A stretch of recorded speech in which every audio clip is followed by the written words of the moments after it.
posée antérieurement, de savoir si en évitant l'élection, on ne serait pas en train de nous empêcher d'avoir une nouvelle force politique, par exemple, ou un nouveau président qui serait capable de répondre à la situation.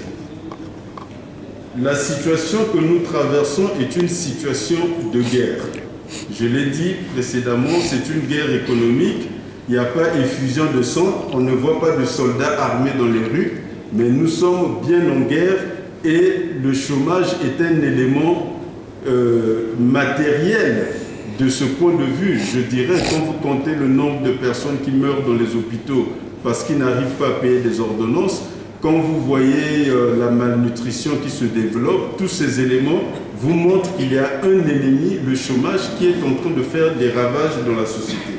Lorsque vous êtes en situation de guerre, vous avez besoin des personnes qui aient la meilleure vision et la meilleure expérience pour faire face à ces situations. Je ne sais pas si vous connaissez en ce moment un Congolais quelque part qui est prêt à relever ce défi. Moi, j'en cherche. Il y en aurait un qui serait prêt en ce moment, je ne manquerai pas de m'aligner derrière. Mais lorsque nous regardons les programmes qui ont été proposés en 2016, ces programmes sont tous connus. Aucun de ces programmes ne correspond à la situation que nous vivons aujourd'hui. Les personnes qui sont en train de s'exprimer pour les élections présidentielles à venir n'ont pas dressé le tableau de la situation de l'État congolais tel que la photo nous renvoie à cette situation. Or, pour résoudre un problème, il faut le connaître.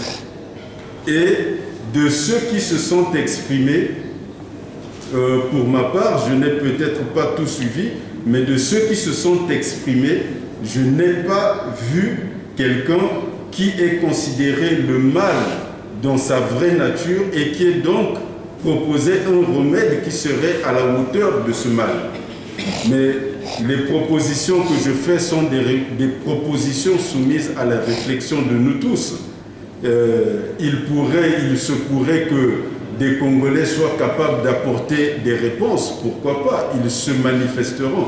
Mais c'est un débat qui se poursuit jusqu'à ce que le président de la République puisse le trancher, soit en offrant un temps supplémentaire de réflexion à l'ensemble de la classe politique et donc une occasion de concertation, soit encore en laissant les choses en l'état jusqu'au vote. Et s'il y a des gens dans ces conditions qui seraient à la hauteur de la situation, ces gens seront connus de l'ensemble de la nation.